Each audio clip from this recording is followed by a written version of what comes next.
Herkese merhabalar, kanalıma hoş geldiniz. Bugün sizlerle bu küçük minik ayıcıktan yapacağız. Bakın arkası böyle, önü böyle.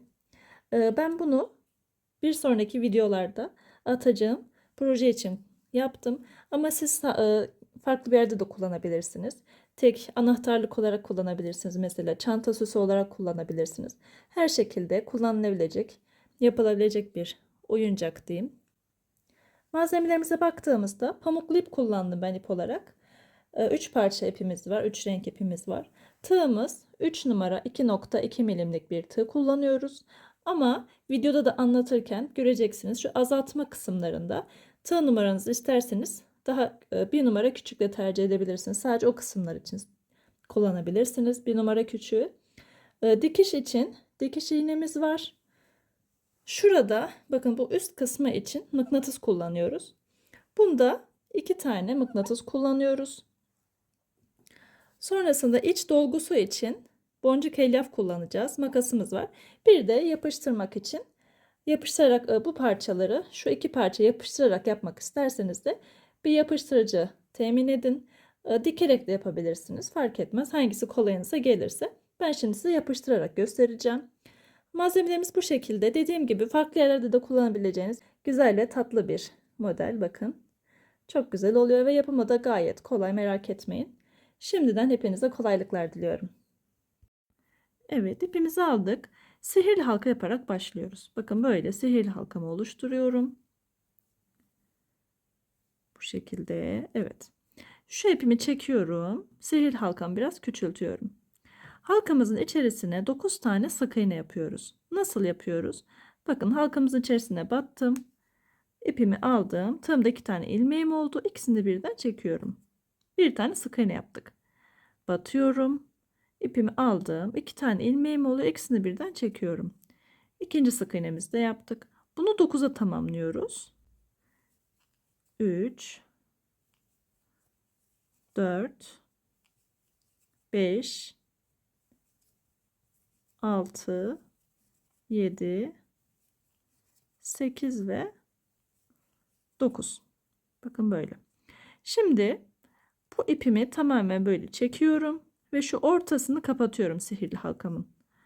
Bakın şu ipi vardı ya, boşta olan ipimiz.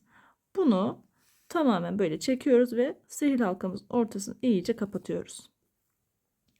Ve bunun bu uzun kalan kısmını kesiyorum. Tamamen kökten değil, bakın bir miktar bıraktım. Şimdi buraya ilmek belirleyici koyacağım. Ben ip kullanıyorum. İp her zaman daha kolayıma gelmiştir benim. Ama bu ilmek belirleyiciler var. Plastik oluyor, metal oluyor. Onlardan da şu kısma bakın. Şöyle göstereyim. Onu da buraya takarak kullanabilirsiniz. Şöyle en son yaptığınız ilmeğin üzerine takıp kullanıyorsunuz onu. Ben ip kullanıyorum. Dediğim gibi ipi de bakın en son yaptım. Bu sıramı bitirdim. Hemen buraya böyle koyuyorum ipimi. Yerimi belirlemiş oluyorum. İkinci sıramıza geçmiş olduk. Burada arka ilmeklerden alarak öreceğiz. Nasıl yapıyoruz yani? Sık iğnemizin 2 tane dalı var. Bakın şöyle. Bir tane arka tarafta, bir tane de ön tarafta. Bakın. Şuradan da göstereyim. Bir tanesi arkada, bir tanesi önde. Biz arka tarafa bakan ilmeklerden öreceğiz. Hemen şu arka taraftaki ilmeğini aldım. Sık iğne yapıyorum. Yan tarafa geçiyorum. Yine arka taraftaki ilmeğinden battım. Sık iğne yapıyorum. 2 tane yaptık. Bu şekilde sıra sonuna kadar sık iğne yaparak geliyoruz. 9 tane sık iğne yapmış oluyoruz yani. 2 tane yaptık. Bunu 9'a tamamlıyoruz. 3. Bu sırada dediğim gibi hep arka ilmeklerden alıyoruz bakın. 4. Yan tarafa geçtim. 5. 6. 7. 8. yapıyorum. İp koyduğum yere geldim. Son bir tane kalmış oldu. Onu da 9. sık iğnemizi yapıyoruz. Ve bu sıramızda bitirmiş oluyoruz. Böyle oldu bakın. Şimdi 3. sıramıza geçtik. Burada da 9 sık iğne yaparak tamamlayacağız. Farklı hiçbir işlem uygulamadan 9 sık iğne yapıp geliyoruz. Bütün ilmeklerin üzerlerine birer tane sık iğne yapıyoruz. Yani bu sırada yaptığımız gibi. Ama orada arka ilmeklerden alarak değil de normal batıyoruz. Bakın 2 dalından birden batarak sık iğnemize öyle örüyoruz. Artık arka ilmeklerden almıyoruz. İkisini birden batıyoruz. Yani bakın böyle battım ve direkt örüyorum. 2 tane yaptık. Bunu 9'a tamamlıyoruz. Şu ilmek belirleyicimizi koyduğumuz yere kadar yapıp gelelim.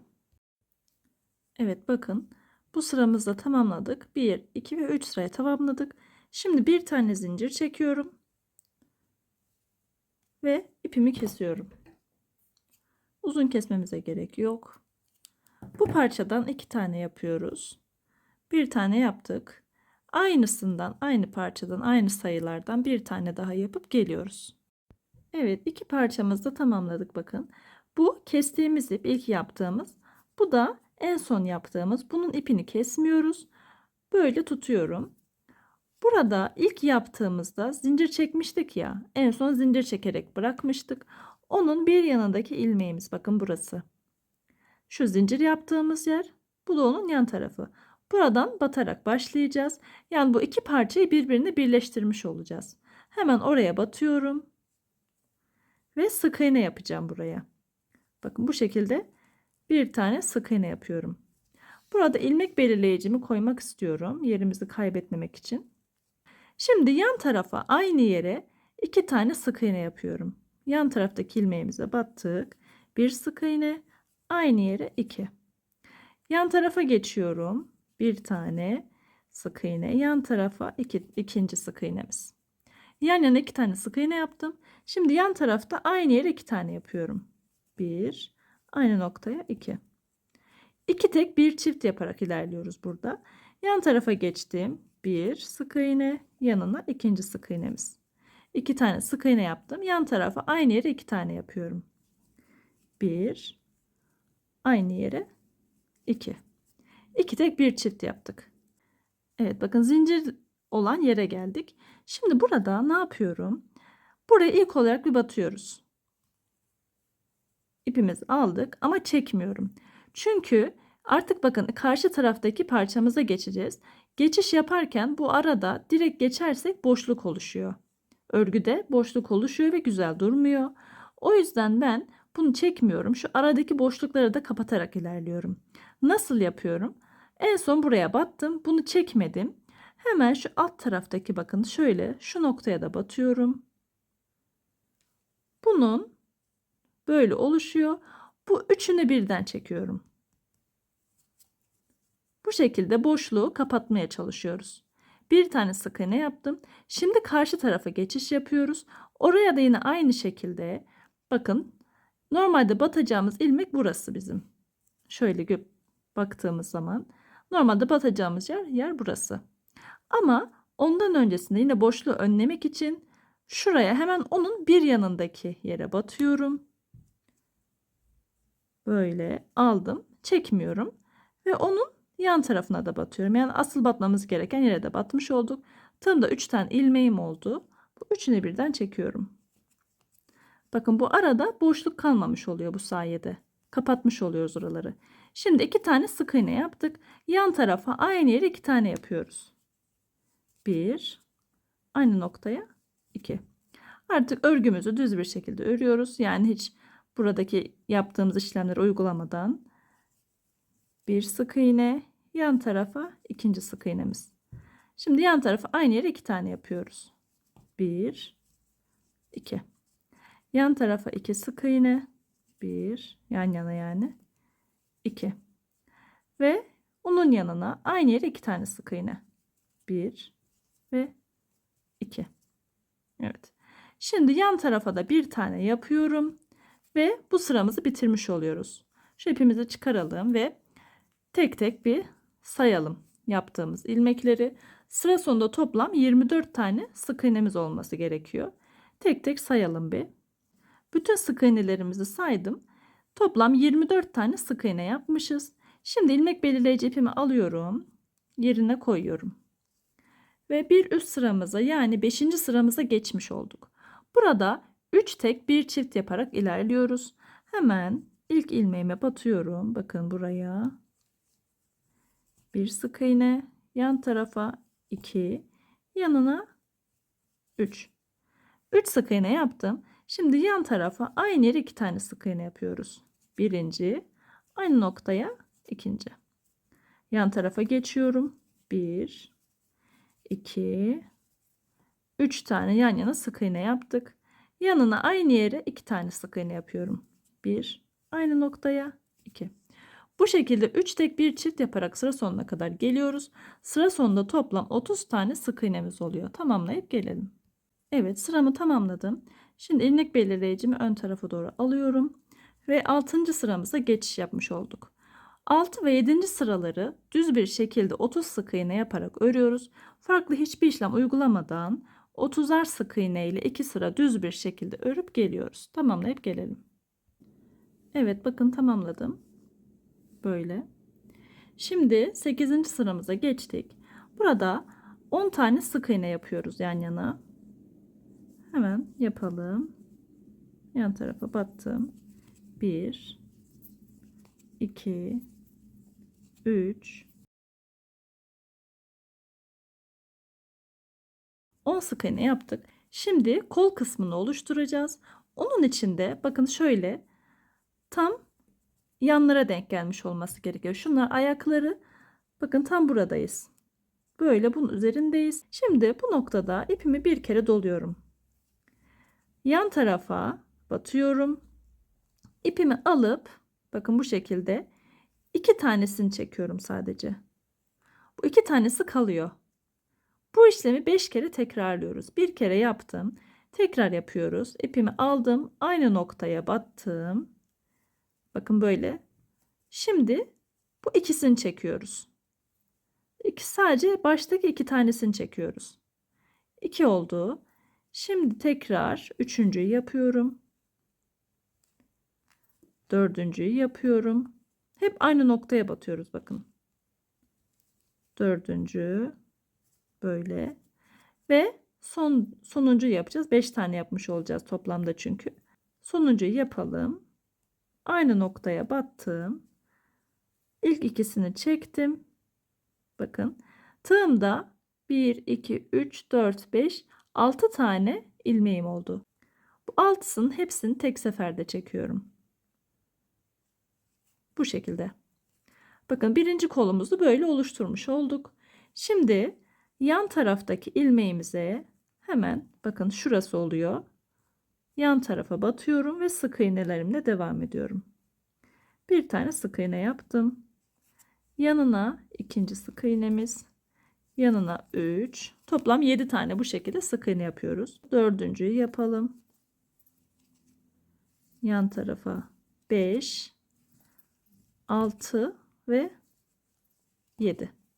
Bakın diğer kol kısmına geldik. Öncesinde şu kolu biz şöyle düzeltelim. İçteydi, dışarı doğru bu şekilde çıkarttık. Bakın böyle olmuş oldu. Şimdi ikinci kolumuzu da yapacağız. Aynı şekilde gösterdiğim gibi nasıl yapıyorduk? İpimizi bir kere doluyorduk. Yan taraftaki ilmeğimize batıyoruz. İpimizi alıp sadece şu ilk ikisini çekiyoruz. Böyle. İkinciyi yapıyorum. Toplam 5 kere tekrarlıyoruz bu işlemi. 2 oldu. Şimdi üçüncü. Dördüncüyü yapıyoruz. Ve bir tane daha yapıyoruz. Aynı noktaya batıyoruz.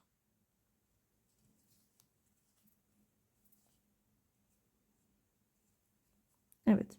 Tığımda toplam 2, 4 ve 6 tane ilmeğim oluyor. Bunun hepsini birden tek seferde çekiyorum. Böyle. İkinci kolumuzu da yapmış olduk.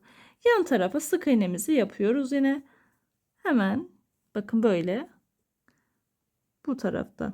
Hemen böyle burada battım. Bir tane sık iğne yapıyorum.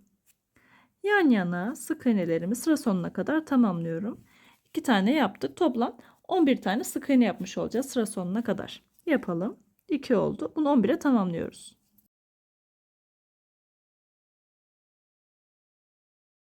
11. Evet. 11 tane sık iğnemizi yaptık. Yine şunu da bakın böyle iç kısımda kaldı. Bunu elimizle bu şekilde ittirerek düzeltiyoruz. Yani dışarı çıkartmış oluyoruz içte kalan kısmını. Evet. Bakın böyle oluyor. İkisi de bacakların üst kısmına denk gelmiş oluyor. Kol kısımlarını da yapmış olduk. Şimdi bir üst sıramıza geçelim. İpimizi böyle arkaya alıyoruz, ilmek belirleyicimizi. 9. sıramızdayız. 9. sıradan 13. sıraya kadar, yani toplamda 5 sıra düz bir şekilde 30 sık iğne olarak örüyoruz. Farklı hiçbir işlem uygulamadan 30 sık iğne yapalım. 5 sıra düz bir şekilde örelim ve gelelim. Evet, bakın böyle bu şekilde ördük. Toplam 13 sıra oldu. Şimdi 14. sıramıza geçiyoruz. 14. sırada şu ipimi yine arkaya alıyorum. İlmek belirleyici ipimi yerine koyuyorum.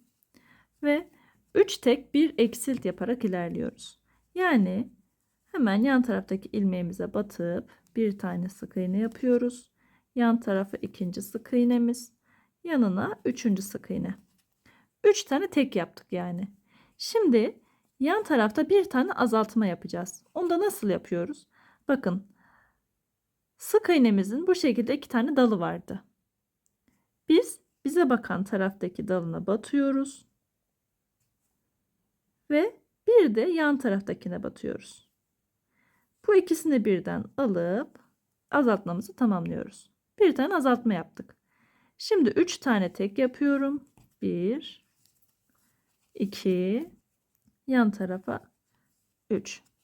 3 tek ve bir azalt.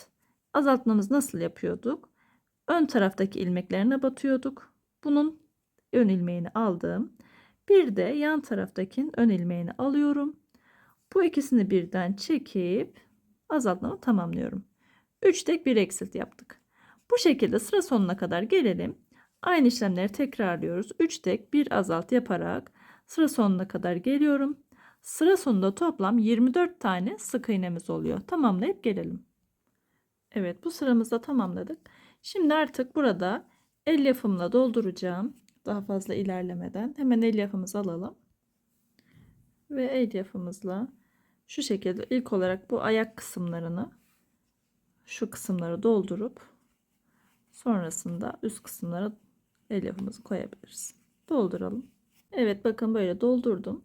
Şimdi bir üst sıramıza geçiyoruz. Kaçıncı sıramızdayız? 15. sıramızdayız şimdi. Yine şu ilmek belirleyicimi alıyorum. Elyaf doldururken çıkarmıştım. Böyle yine yerimi belirlemek için koyuyorum. Sonrasında hemen yan taraftaki ilmeğimizden batarak başlıyoruz. Bir tane sık iğne yapıyorum. Bu arada şunu da söylemek istiyorum. Şimdi biz ilk başlangıçta 2,2 milimle başladık.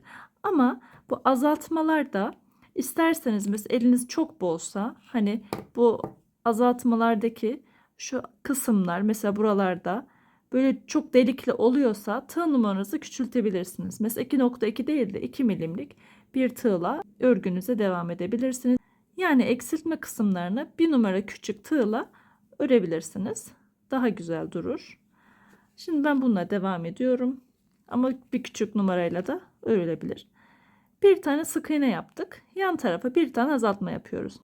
Nasıl yapıyorduk? Yan tarafa batıyorum. Ön ilmeğini aldım. Yan tarafında ön ilmeğini alıyorum. İpimi alıp bu şekilde azaltmamı tamamlıyorum. Bir tek bir eksiltme yaptık. Şimdi yan tarafa geçiyorum. 2 tane yan yana sık iğne yapıyorum. Bir, yanına 2. Yan tarafa bir tane azaltma yapıyorum. Şöyle bunları bir çekelim.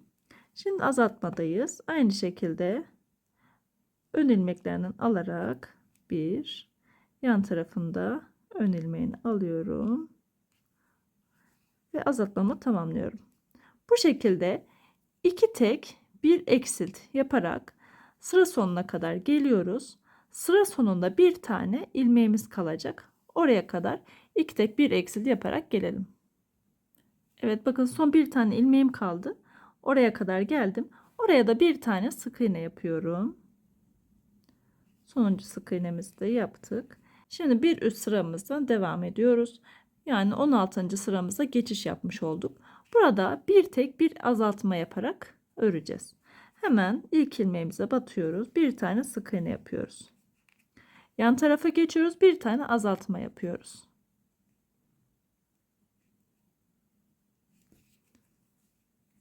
Yan tarafa geçiyoruz. Bir sık iğne. Yanına bir tane azaltma.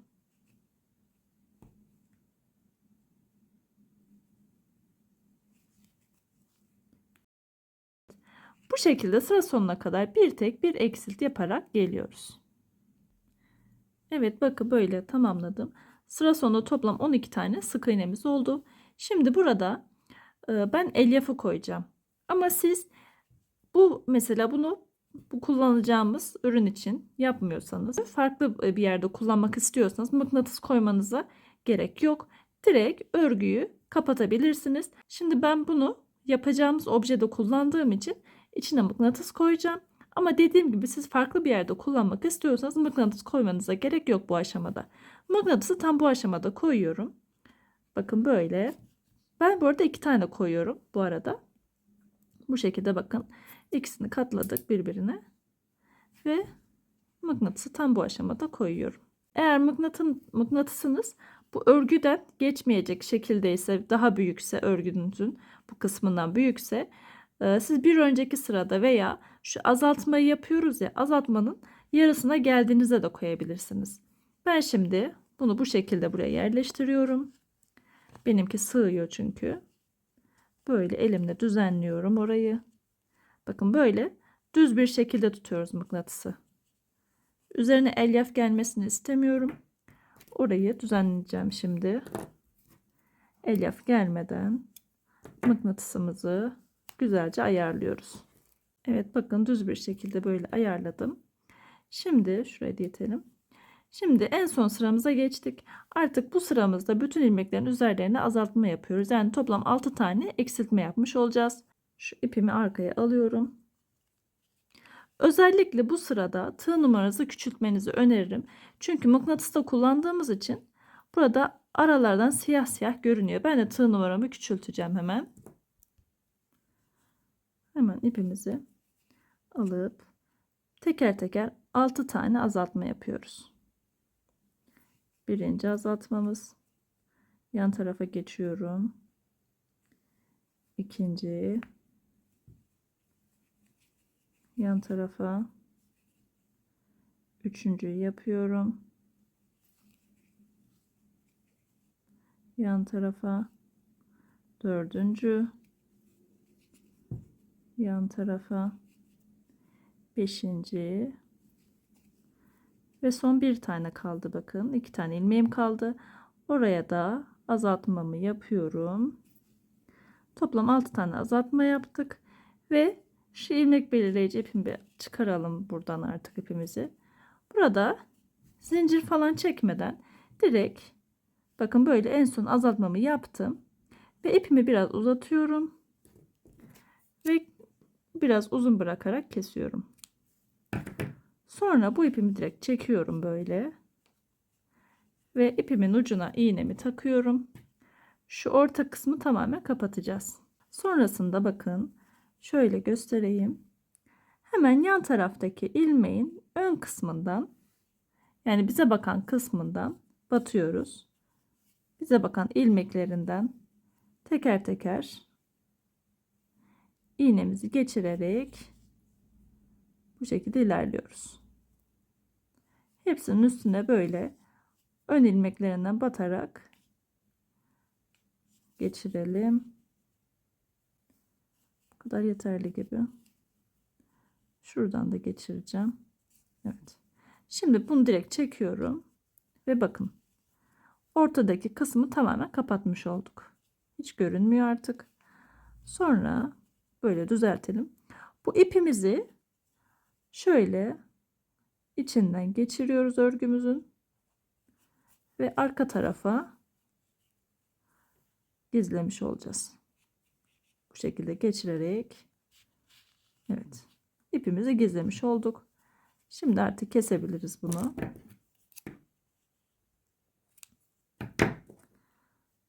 Bunu da böyle içine saklayalım. Evet. Şimdi kulaklarını yapalım. Kulakları için bu şekilde yine ipimi aldım. Sihirli halka yapıyorum. Sihirli halkanın içerisine 6 tane sık iğne yapıyoruz. 1 2 3 4 5 ve 6. Bu şekilde kapatıyorum sihirli halkamı. Sonra yine zincir çekmeden ipimi direkt kesiyorum. Biraz uzun keseceğim çünkü dikerken de bu iple dikeceğiz. Bu şekilde biraz uzunluk bırakarak kesiyorum. Direkt çekiyorum bakın. İpimi içinden çıkarttım direkt. Aynı parçadan bir tane daha örüyorum. Kulaklarımızı bu şekilde hazır etmiş oluyoruz. Aynı parçadan yapalım bir tane daha. Evet, iki parçasını da hazırladık. Şimdi ağız kısmına geçelim. Sihirli halka yaparak başlıyorum. Halkanın içerisine önce bir şöyle ipimizi çekelim. 6 tane sık iğne yapıyorum. 1 2 3 4 5 ve 6. Şimdi ipimi çekiyorum. İlk yaptığımız sık iğnenin tepesine batıyoruz ve ilmek kaydırma yapıyoruz. Hemen buraya bakın battım.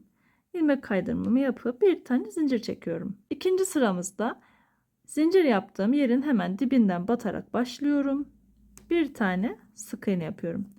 Aynı yere bir tane daha sık iğne yapıyorum. Aynı yere iki tane yaptık. Yan tarafa geçiyorum. Bir sık iğne, aynı yere ikinci sık iğne. Bu şekilde bütün ilmeklerin üzerlerine ikişer tane sık iğne yaparak sıra sonuna kadar geliyorum. Yani toplam 6 tane artırma yapıyoruz. Üçüncü artırmamı yaptım. Yan tarafa dördüncü artırmamı yapıyorum. Yan tarafa beşinci ve yan tarafa altıncı artırmamız. İlk yaptığım sık iğnenin tepesine batıyorum. Şöyle ilmek kaydırma yapıp bir tane zincir çekiyorum ve ipimi kesiyorum. Uzun kesmemize gerek yok bunu. Kestik. Bu şekilde çıkarıyorum. Şurada bu orta kısmını tamamen kapatıyorum. Evet. Bu kısımda hazır. Şu en son zincir yaptığım ipi arkaya çekeceğim. Evet bakın bu parçamızı hazırladık. Arkadaki fazlalık ipleri kesebiliriz. Kısaltabiliriz. Şimdi artık bu parçaları yapıştıralım, dikelim. İlk olarak kulaklarını takalım. Onun için bir tane kulaktan alıyorum ve ipimi iğneme geçiriyorum. Sonra bakın şöyle şu kol kısmından sayarak yukarı doğru çıkıyoruz. 1 bakın şöyle şuradan 1 2 3 4 ve 5. Tam şu noktaya bakın böyle buraya bir tane iğne takıyorum. Sonra bu iğnemi alıyorum. Dikiş yapacağım iğnemi. Bunun iki üst kısmına 1 ve 2 tam şuraya bakın bu noktaya iki üst kısmına böyle batıyorum. Sonra bunu bu iğne batırdığım yerden çıkartıyorum. İğnemi alıyorum. Sonrasında bu şekilde çekip bakın şöyle şu düz tarafı böyle duracak. Böyle tutuyorum ve bunun şu alt kısımdan buradan şöyle göstereyim. Şu kısmından iğnemi geçiriyorum ve böyle dikiyorum. Şu sihirli halkamızın ipi açıkta duruyor. O dursun. Sonra bunu da alt kısmından geçiriyorum. Bakın böyle buradan geçirip tekrar şuradan çıkartacağım. İyice sabitlemek istiyorum çünkü. Sonra evet. Bir tane daha geçirdikten sonra ipimi arkaya çekeceğim artık. Bunu da şöyle bir yerden yine ilk baştaki yerden battım ve şöyle bunun hemen dibinden batıyorum ve burada hemen Şurada bir noktadan çıkartıyorum.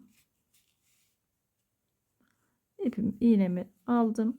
Sonra şu sihirli halkanın ipini de aynı şekilde ilk başta bir arkaya alalım bunu. Bu tarafta kalmış. Şöyle aldık. Buna da iğnemi geçirip şu ipimin olduğu noktadan çıkartacağım. Hemen yapalım. Şöyle direkt oraya koyacağım. İp biraz kısa geldiği için direkt o noktaya böyle alıyorum. İpimi iğneden geçiriyorum. Sonra buradan çıkartıyorum. Bakın bu iki ip aynı noktadan çıkmış oldu. Şimdi bunları bağlıyoruz böyle. İplerimizi iyice sabitlemiş oluyoruz. Kulak kısmı sabit. Bir kulağımızı da iyice sabitlemiş oluyoruz yani. Böyle 2 kere düğüm attım. Sonrasında ipimi kesiyorum.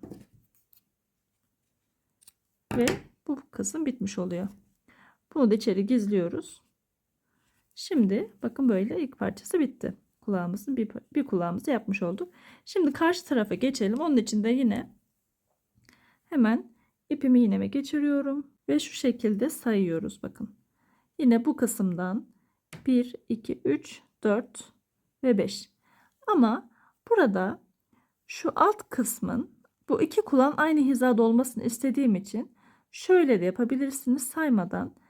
Bakın böyle aynı hizaya denk gelecek şekilde şöyle neresi oluyor? Şu yan kısma takalım.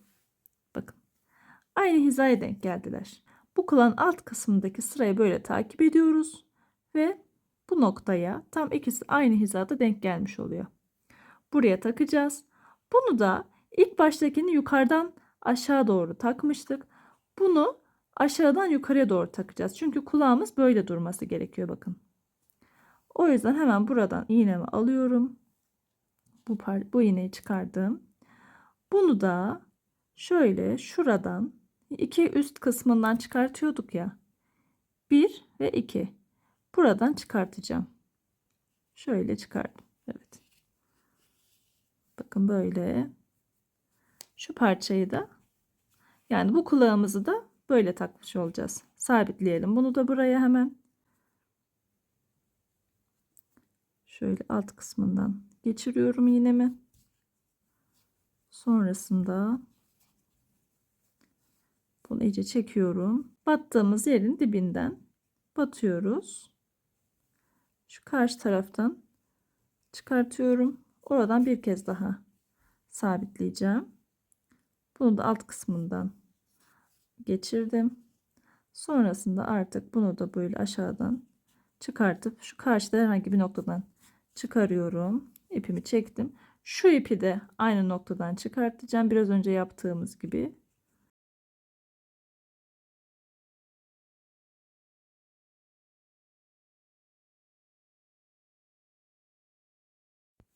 Evet, kalbi de yapalım. Onun için de sihirli halka yaparak başlıyoruz. Sihirli halkamızı oluşturduk. Bu ipimi çekiyorum. 3 tane zincir çekiyorum. 1, 2 ve 3. Şimdi ipimi 2 kere doluyorum tığıma. Sihirli halkama batarak alıyorum. Üçlü trabzan yapıyoruz. Bakın tığımda 4 tane ilmeğim oluyor. Bunu 3 seferde çekiyorum. Yani ikisini bir çekiyorum. İkisini bir. Son 2 tane ilmeğim kalıyor. İkisini bir çekiyorum. Bir tane üçlü trabzan yaptık. Halkamızın içerisine bir tane daha üçlü trabzan yapıyoruz. Bu şekilde doladım ipimi. Yani 2 tane üçlü trabzan yapmış olduk. Şimdi tığımı bir kere doluyorum. 3 tane ikili trabzan yapıyorum. Birinci ikili trabzanımız, ikinci ikili trabzanımız ve üçüncü ikili trabzanımız. 3 tane ikili trabzan yaptık. Şimdi yine 2 kere doluyorum ve bir tane üçlü trabzan yapıyorum. 1 2 ve 3 seferde çektim. Tığıma bir kere doluyorum. 3 tane ikili trabzan yapıyorum. 2 seferde çekiyoruz yani. 1 2 seferde çektim. Bir tane yaptım. ikinci ikili trabzanımız ve üçüncü ikili trabzanımız. Bakın böyle. Şimdi ipimi 2 kere doluyorum. 2 tane üçlü trabzan yapıyoruz. Birinci üçlü trabzanımız ve ikinci üçlü trabzanımız. Evet. Bakın bu şekilde tamamladık. Şimdi 3 tane zincir çekiyoruz ve sihirli halkamıza ilmek kaydırma yapıyoruz. Bir tane zincir çekip ipimizi kesiyoruz. Uzun kesmemize gerek yok. Kısa kesebiliriz. Bu şekilde tamamladık. Şimdi bu sihirli halkamızın ipini böyle çekiyorum ve şu kalbin ortasını tamamen kapatıyoruz. Bakın sihirli halkamızın ortası oluyor. Bu şekilde hazırlamış olduk. Şimdi bunları da şöyle içe doğru çekeceğim. İlk olarak bir düğüm atayım. İçeri çekmesi daha, ikisi daha sabit duruyor öyle yapınca. Evet. Böyle düğüm attıktan sonra bunun çok uzun kısmını kesiyorum. Bir miktar kalabilir. Evet. Bu kadar yeterli. Bu parçamızı da hazırlamış olduk. Şimdi kalbimizi alıyoruz. Şuraya denk gelecek şekilde bu iki elinin ortasına denk gelecek şekilde buraya yapıştıracağız. Yapıştırıcımı şu arka kısmına sürüyorum. Evet bakın buraya sürdüm. Şimdi bunu alıyorum. Bu şekilde bu kolların ortasına denk gelerek yapıştırıyorum. Böyle buraya. Şurada şu iplerimin görünmesini istemiyorum. Onları alta saklayalım. Ve bu şekilde bu burada donarken yani yapıştırıcımız kururken biz de burnunu yapmış olalım. Bu kısmı yapalım. Onun için öncelikle şöyle bir ipimden, siyah ipimizden bir miktar kesiyoruz. Sonra bu 4 katlı oluyor bakın. Şöyle ayırdığımız zaman 4 katlı oluyor. Biz 2 katını kullanacağız. Şöyle bunun 2 katını alıyorum. Kalan 2 katını koydum. Bunu hemen iğneme geçiriyorum. Sonra şu en son bitirdiğimiz yer bakın bu alt tarafa geliyor. Yani bu zincir çekerek çıktığımız kısım. Orayı altta tutarak şöyle arkadan şu sihirli halkanın burası sihirli halkamızın ortası onun üst kısımlarından iğnemi geçiriyorum.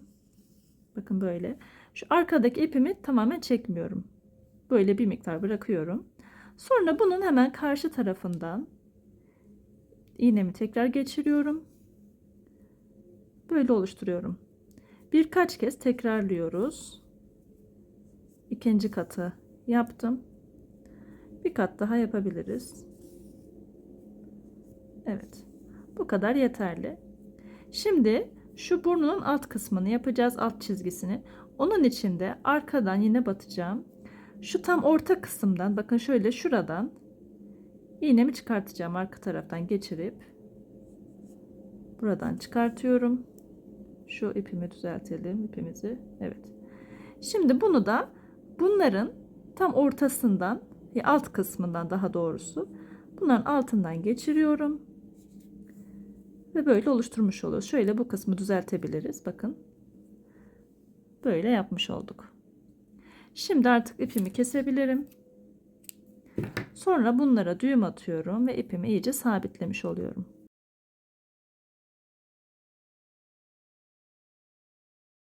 Hemen yapıştırıcımızla sürüp gelelim. Bu arada bu parçayı dikerek de yapabilirsiniz. Ben yapıştırmayı tercih ettim ama siz dikebilirsiniz. Bakın şöyle tam kalbin üst kısmına denk gelecek şekilde böyle buraya yapıştırıyorum. İyice tamamen yapışana kadar bekliyorum ve buraya bunu sabitliyorum. Evet bakın yapıştırdım. Şimdi o kalan ipimizin 2 kat ipi kalmıştı ya. Onu böyle iğneme geçirdim. Sonra gözlerini yapacağız artık. Arka taraftan ipimi geçiriyorum. Bakın tam böyle orta kısımdan geçirip şurada şöyle Bakın buraya tam böyle buralardan çıkartacağız. İğnemi oradan çıkartmaya çalışıyorum. Bir üst, evet.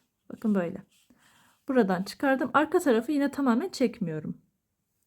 Sonra tam bir üst katına, bir üst sırasına batıyoruz. Şöyle buraya battım. Bir kat daha yapmak istiyorum. Alttan şöyle çıkarıyorum iğnemi. 2 kat yapmış olacağız toplamda. Bakın böyle. Hemen bir kat daha çıkartıp bunu çıkartmadan karşıdaki göze gidiyoruz. Bakın onun da aynı şekilde aynı sıradakine batıyoruz ve oradan çıkartıyoruz. Buraya battım. Bakın bu taraftaki olmuş oldu. Şimdi karşı tarafta da aynı yere denk gelecek şekilde bir alt katına ve bir alt sırasına diyeyim battım. Yine 2 kat olacak şekilde gözümüzü işliyoruz. İkinciyi de yaparak şurada ilk giriş yaptığım yerden tekrar iğnemi çıkartıyorum. Ve bu şekilde oldu bakın. Gözlerimizi yapmış olduk. Şimdi bunları birbirine bağlıyorum.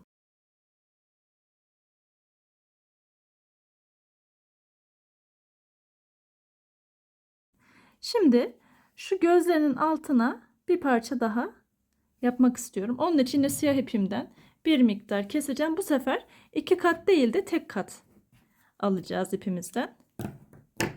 Tek kat olacak şekilde hemen alalım. Yine arka taraftan bir yerden batıp bu gözün dediğim gibi alt kısmına bakın şöyle şuraya işleme yapacağım. Hemen oradan çıkartıyorum iğnemi. Yine arkada bir miktar bırakıyorum. Bakın burası kalıyor.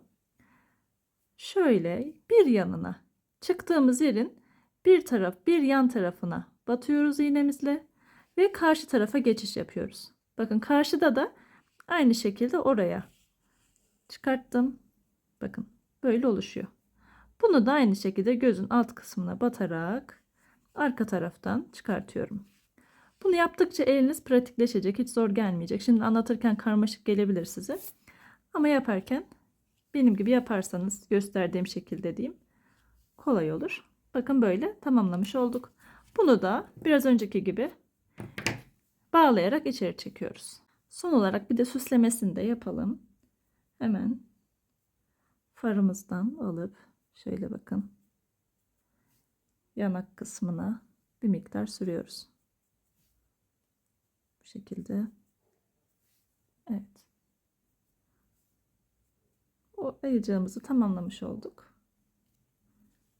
Böyle oldu. Gayet güzel oldu. Dediğim gibi bunu farklı renklerde de yapabilirsiniz. İstediğiniz rengi kullanabilirsiniz. Mıknatısı da aynı şekilde. Bunu farklı bir yerde kullanmak istiyorsanız mıknatıs koymayın. Veya şu kalbi de koymadan da kullanabilirsiniz. Öyle de kullanılıyor. Anahtarlık olarak kullanabilirsiniz. Her şekilde kullanabileceğiniz bir oyuncak oldu. Bakın arkası da bu şekilde. Önü böyle.